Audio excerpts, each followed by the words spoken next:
Assalamualaikum warahmatullahi wabarakatuh. Halo teman-teman semua. Jadi kali ini kami dari kelompok 4 akan menyampaikan materi tentang salah satu gelombang elektromagnetik, yaitu sinar inframerah. Sebelumnya, perkenalkan, nama saya Dia Ayu Puspitasari, absen 4. Saya Fikriana Bila, absen 26. Saya Kalisa Nirmala, absen 27. Dan saya Nabila Putri, absen 28. Ini adalah gambar dari bentuk gelombang. Inframerah adalah radiasi elektromagnetik dari panjang gelombang, lebih panjang dari cahaya tampak, tetapi lebih pendek dari radiasi gelombang radio.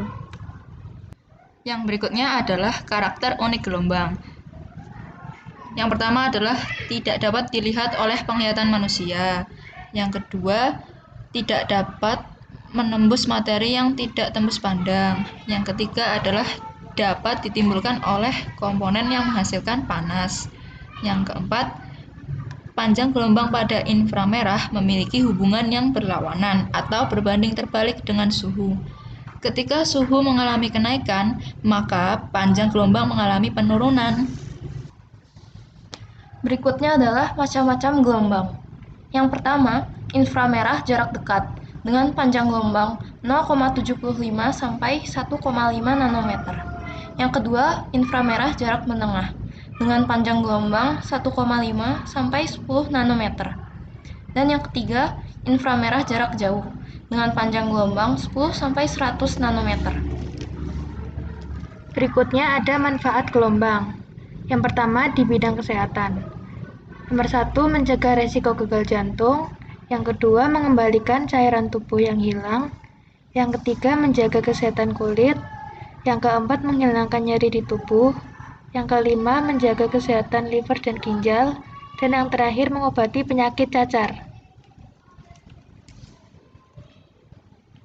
Di bidang komunikasi, yang pertama, adanya sistem sensor inframerah. Yang kedua, adanya kamera tembus pandang yang memanfaatkan sinar inframerah. Yang ketiga, untuk pencitraan pandangan seperti night scope. Yang keempat, inframerah digunakan untuk komunikasi jarak dekat seperti pada remote TV. Yang kelima, sebagai alat komunikasi pengontrol jarak jauh. Yang terakhir, sebagai salah satu standarisasi komunikasi tanpa kabel.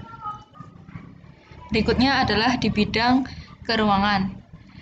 Inframerah yang dipancarkan dalam bentuk sinar inframerah terhadap suatu objek dapat menghasilkan foto inframerah.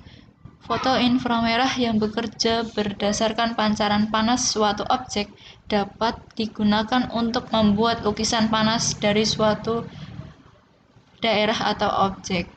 Hasil lukisan panas dapat menggambarkan daerah mana yang panas dan tidak.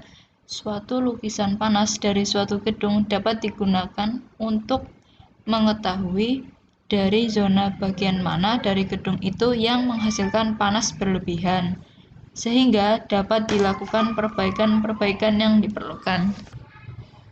Berikutnya adalah di bidang industri. Contohnya yaitu lampu inframerah dan pemanasan inframerah. Selanjutnya ada dampak penggunaan sinar inframerah. Yang pertama, menyebabkan kulit terbakar. Yang kedua, merusak jaringan retina mata. Yang ketiga, dapat menyebabkan kanker kulit. Dan yang keempat, menyebabkan penuaan dini. Yang selanjutnya, cara pencegahan dari dampak negatif sinar inframerah.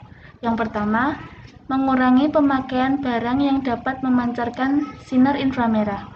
Yang kedua, memakai sunblock ketika berada di luar ruangan. Yang ketiga, memakai kacamata anti radiasi.